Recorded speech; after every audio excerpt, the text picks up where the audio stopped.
Slovenská informačná služba. Preberáme vecmi. Yeah.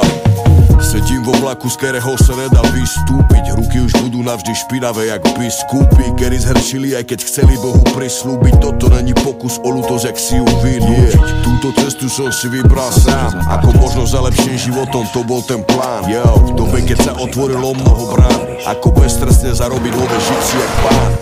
Nikto ma neučil milovať, môj domov bol pasťák. Mamu som nemal a môj foter non-stop niekde chlastal. Každý deň bitky, šikaná, moja voľba jasná, že budem gangster, ktorého sa budú báť na strane. Nemal som vzor, vedel som, že musím iba prežiť. Rýchlo som pochopil, že prežije len street cred. Zbil som každého, kto mi stál v ceste a chcel veliť. Necítil súcit ani ľútosť, pasťák ma zočeli. Viem, kam pôjdem, keď príde deň, ja už som s tým zmierený. Asi to už nezmením, o tom som presvedčený. Jediný, kto ma môže súdiť, je ten hore, verte mi.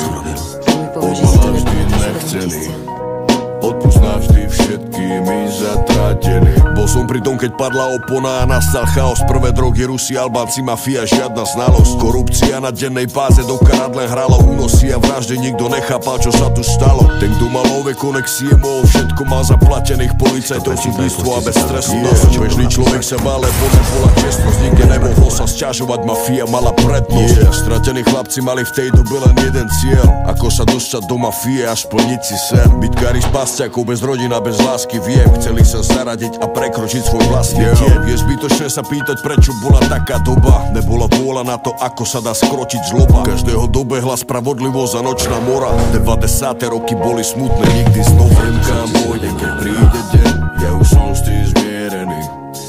Asi to už nezmením, o tom som presvedčený.